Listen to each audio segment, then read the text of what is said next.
Welcome team. Today we're looking at the second derivative, and this is another way that we can find whether a point is a maximum or minimum point. So essentially with the second derivative you just differentiate what you differentiate the gradient function. Okay, so let's take a look at this. We're going to find dy dx, and that's going to give us 3x squared minus 6x minus 9. And then to get the second derivative, then we go, and this is the way we write it, like this.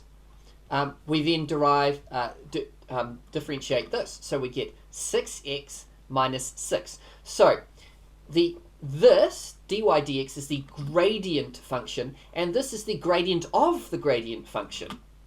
Okay, now let's just chuck in our values here.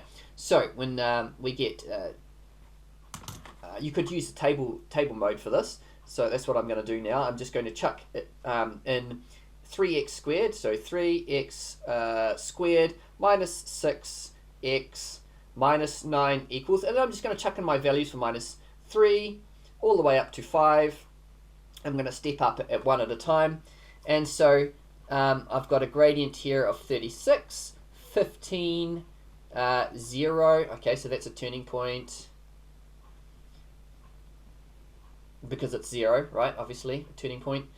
Then we've got minus 12 at 1, and at 2, minus 9, and at 3, 0. Oh, I haven't followed the instructions, have I? Haven't followed the instructions at all. Right, I just meant to say whether it's positive or negative. So are we above and beyond? Okay. Okay, so I'll just chuck in positive. So I've got a positive gradient here, positive gradient here. I've got a 0 gradient here, so that's a turning point. Then it goes to negative, negative, negative, and then I've got a 0, so this is another turning point. And then I've got positive, and then I've got positive. Okay, so that's that. Now, remember with a cubic graph, which we've got, we should have something looking like this if it's a positive cubic, and indeed it looks like we do. So we've got positive here, we've got a 0, then a negative, then a 0, then a positive, which is what you can see here. Okay, but when we do second derivative, so I'll drop this into the purple, we're going to chuck that formula, the 6x minus 6.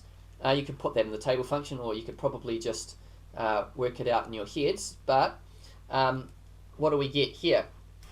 Well, we get negative, negative, negative, negative, 0,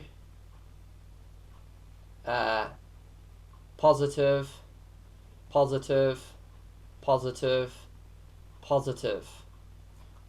Okay. So what does this tell us?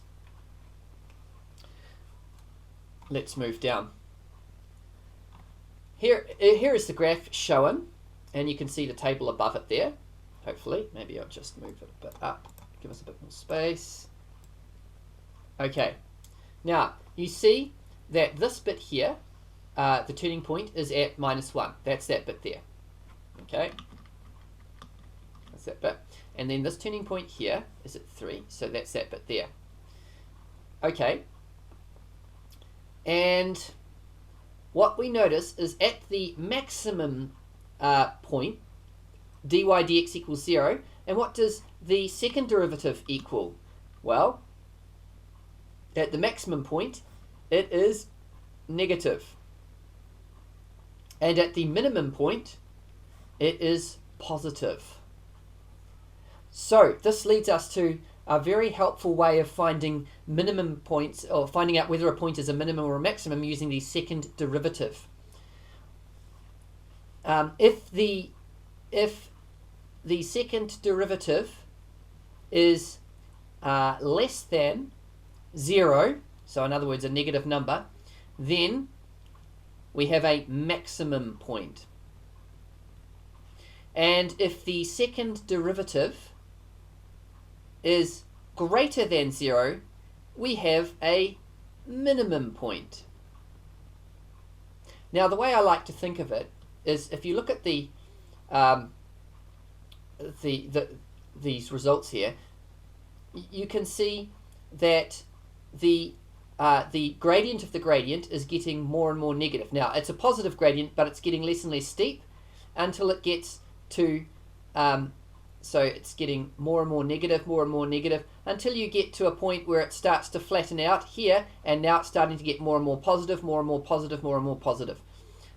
So that's what this data here means. Well, I hope that's a little bit of an introduction to using the second derivative, or finding the second derivative. In the next exercise, we'll talk about how we can use it a bit more. Okay, take care.